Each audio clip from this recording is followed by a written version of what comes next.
Konting kaalaman, the Bob Job ay isang uri or style or disenyo ng motor na nanggaling sa isa pang custom na konsepto na tinatawag nilang the cut down.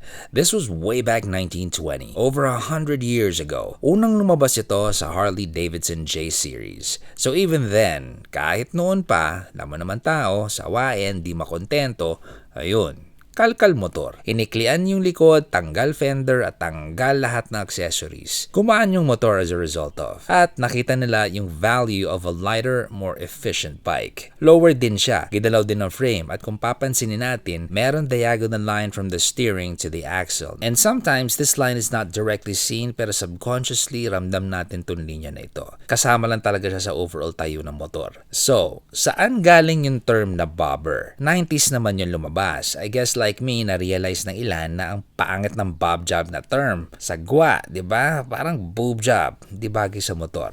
So, buti na lang, may nagsabi, bobber na lang tawag natin dyan. After that, 90s onwards, wala na yun. The term stuck. Welcome po sa Makina Moto Features. Ang pag-uusapan natin ngayon ay ang Bristol Bobber 650.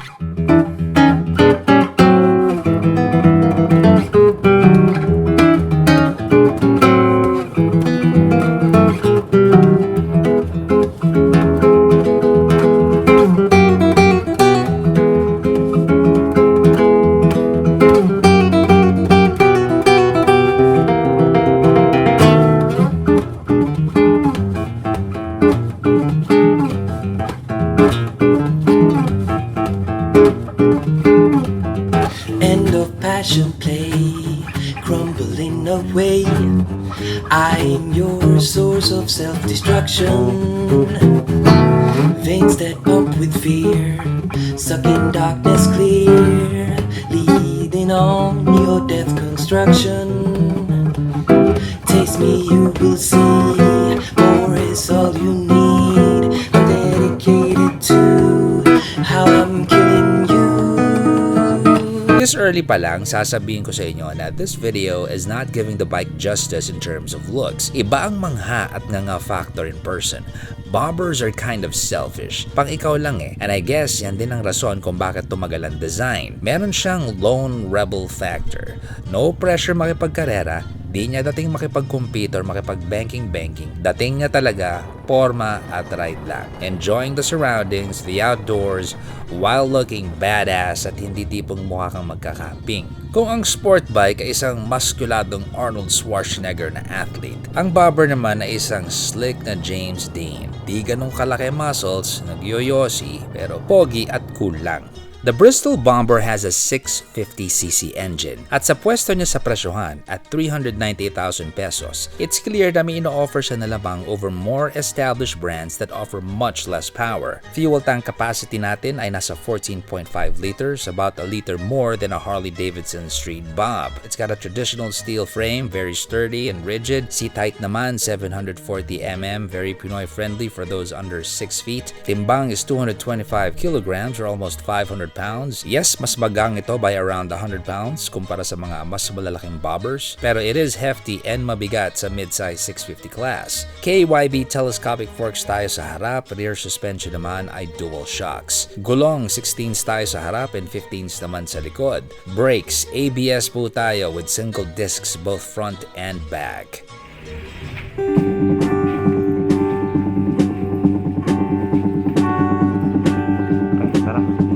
As luck would have it, na-ride ko yung bobber sa isang basang sitwasyon. So I was extra careful and decided to hit more of the city first. Kaya pa. Cupid.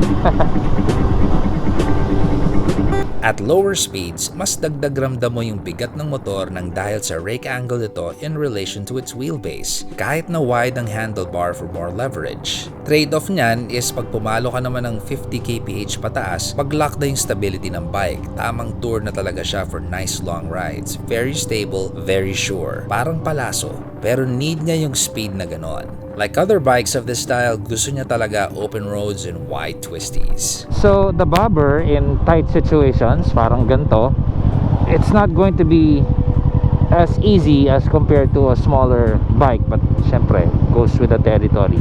Mas malaki motor mo, mas mahirapan ka sa singitan.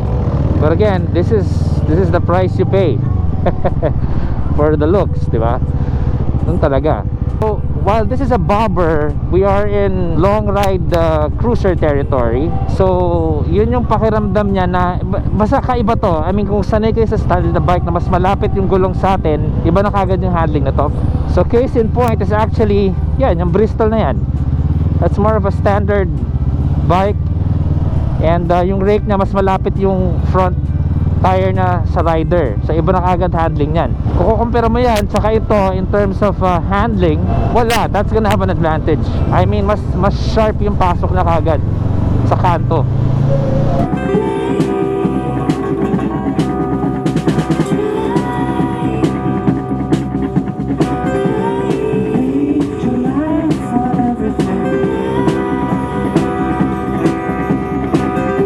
Thing actually that you know you would get used to is yung ating gearing dito. So meron doon tambucho, di ba?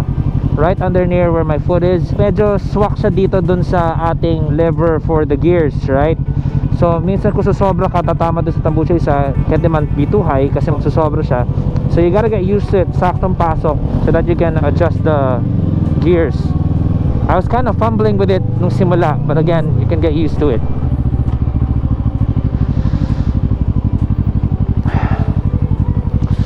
Hi boss. Ride safe. Bristol Bobber. Ingat.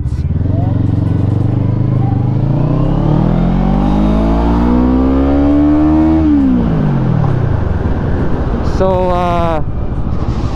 acceleration wise, thrilling somewhat.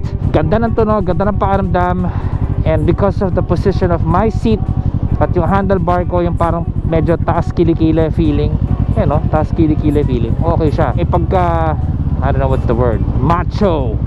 So you got nice long throw in between gears. You're going wow, wow, wow. I mean, lots of torque. So that's really nice about it. Type ko yan about this bike.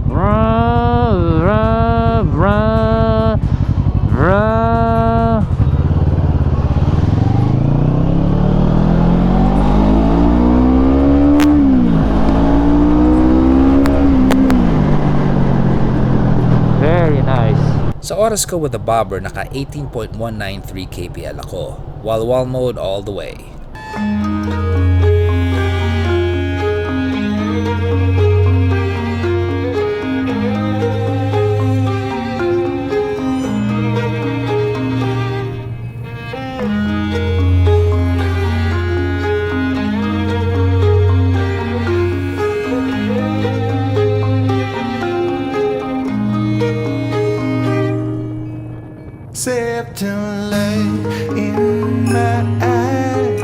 Ganda, no? I think Bristol outdid themselves this time. We have the Bristol Bobber 650 or 650 Bobber, however you want to call it. I mean, look at it. It looks great. Diba? Ang ganda niya. And through the years, they got on board like 2018, papunta 2019. They launched their first Bristol. That sold really well. And then you also have the Venturi. Bristol got themselves into the adventure segment. That was, of course, lumabas din yung Veloci. That also sold really well. And now we have the Bobber 650. So this is a 649cc double overhead cam liquid cooled bike. It's beautiful. In fact, you know, I want to start out with how it sounds. Let's see how it sounds. Buchito, excuse me, medyo malakas to. You'll move. We are in neutral. And let's fire it up. Oh, diba?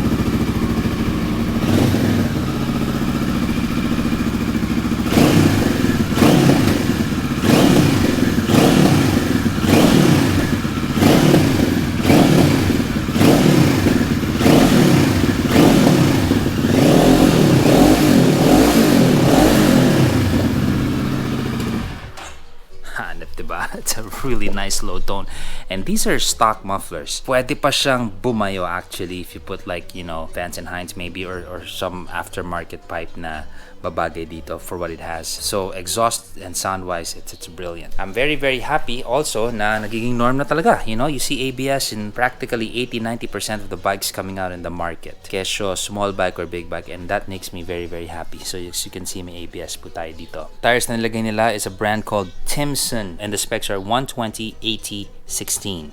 120/80/16. Single disc sa harap, ABS. Sa likod naman, and I must say, poging-pogi yung datingan natin dito sa likod. Let's just turn on the light so that you can see. Timson tires, and the specs this time would be 150/80/15. Single disc, and it is also ABS, as you can see. Now look at this whole layout. Look at the fender, look at the rack, and look at the lights. And look at how this is all sitting there. This whole line over here, fender papunta dito, yun yung nagpa-pogi sa kanya for me eh. You can look at the whole bike, ganda diba? And if you just focus on this part, maganda rin siya. Right? Now, if I may critique lang a small part here, I wish they figured it out, but sana yung tambucho nila, shorty pa, diba? Para exposed yung rear tire. Like, cut it over here. That's what I would do. And then, i-augment ko na lang na dadagdag ko na lang yung sakal banda dito pa para hindi tayo mawalan ng pressure. So, yeah, I would want to clear that rear tire definitely. In terms of the seat, now, I would change this. I mean, gumagana siya, wala namang problema, it serves its purpose. But since nandito ka na sa level na ganito, you're looking at a Bobber 650 that looks like that. Man, i-leather sheet mo na, diba? Paganda mo na leather sheet, complete with nice stitchings and all of that. I would change the seat.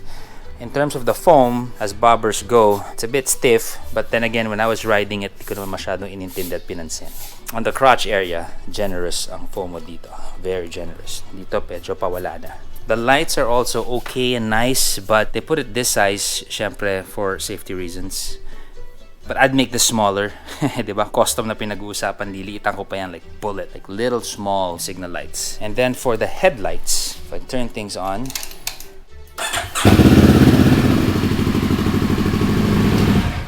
meron siyang off switch. Off and on. Off and on.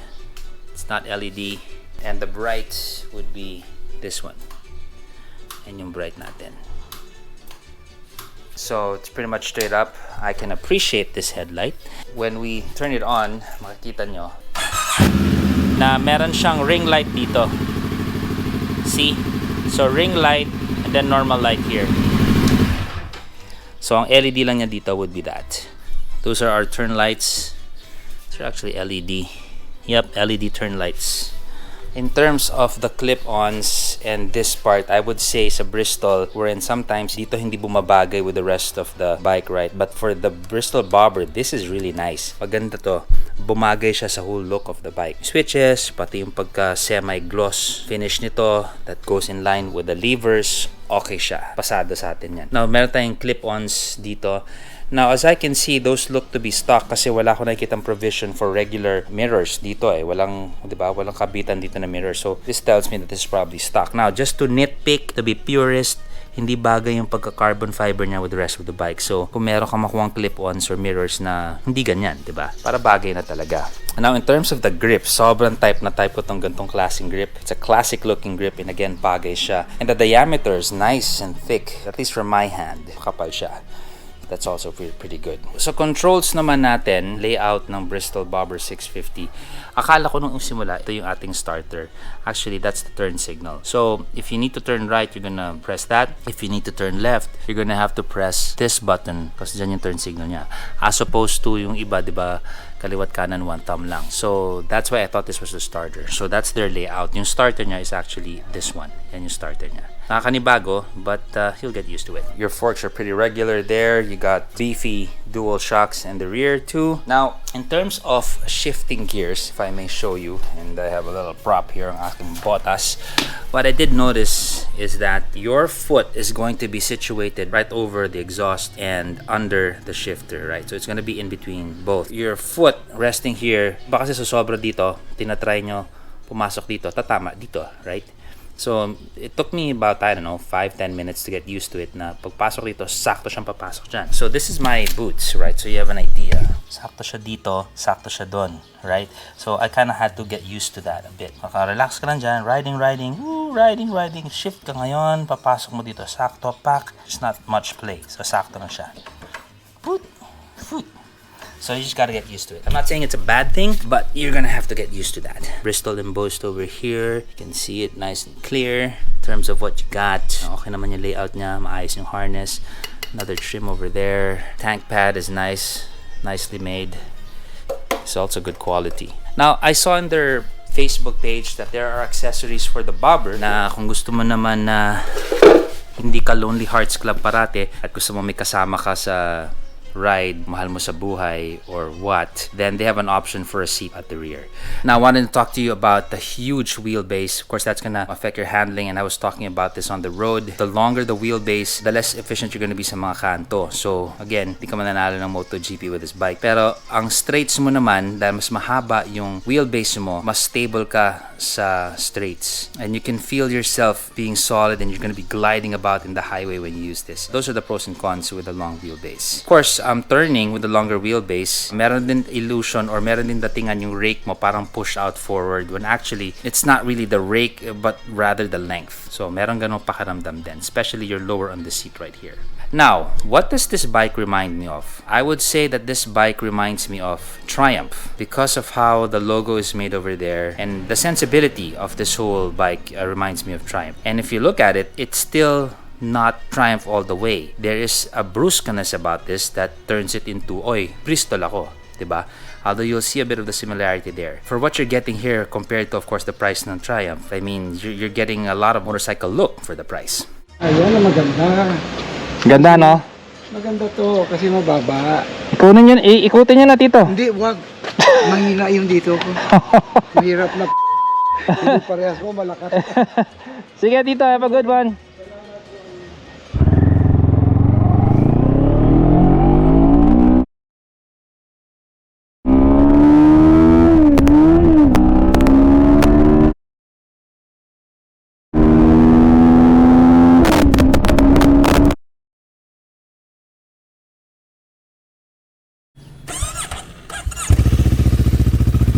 Nice rumbly tone on the Bristol Bobber. Subukan po natin ang brakes na ngayon as we rumble around the village. So ABS rear, ABS front. Let's try the rear first. So may nag-react na aso, and this is really low. Sumayad ako sa humps. I heard it go tuk. So be careful of the humps in the village. Okay, let's go for more speed in the rear. So as you can hear, hindi tumutuloy yung skid. I mean, right before it's about to go quick, it's just gonna release. You know the ABS is working, so it's going quick, quick, quick, quick, quick, quick. Interesting. It's kumbaga saktong-sakto. Right before it's going to skid, bibitaw na siya. Okay, let's add more speed now. For the rear.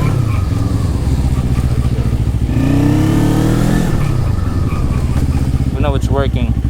And I can tell you right now, you're not gonna should not sayad na naman, sorry. You really should not rely on just the rear brakes with a bike this heavy. You really gotta just do both brakes. Humps na naman.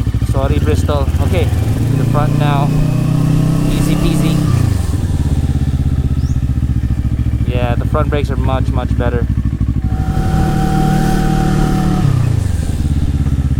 Okay, great front brakes.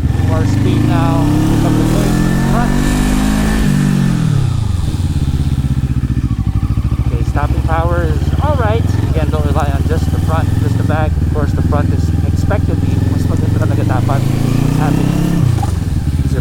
Yan, dalawa na. Front and rear. Quick push stop.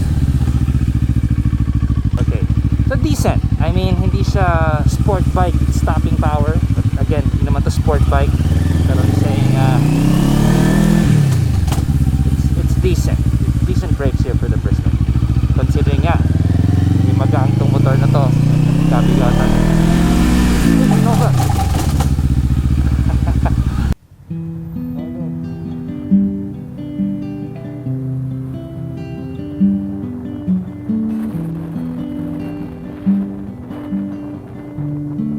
I think we can agree that since lumabas ang Bristol sa Pinas, na-challenge ang sensibilities natin in terms of moto value and looks. Gaano ba kalayo mararating ang peso mo sa pagbili ng motor na maporma at maayos? Maraming napaikot puwet ang Bristol. Lagi silang nasa price bracket na lamang para sa ating mga riders. Oo, Bristol is a new brand, pero so far so good naman sila eh. Proudly assembled in the Philippines yung Bristol, and they've been around mga 3-4 years na. Still early in the game, pero if they maintain what they're doing, coming up with good value products, good looks, then one day, who knows, this Pinoy brand can become even bigger. Slow is sure, ika nga. Congrats Bristol, eto na po ang pinakamatindi nila sa gantong mga klaseng motor. This folks is the Bristol Bobber 650. Eto po si Sir Zack ng Makina Moto Features.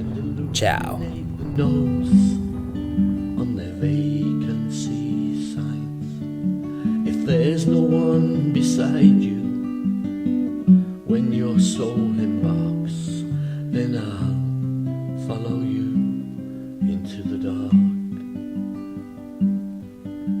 In Catholic school, as vicious as Roman road, I got. Pwede bang maulit? Pwede bang malunod sa iyo? Mga yakap at halik, hindi malimutan ng ibig.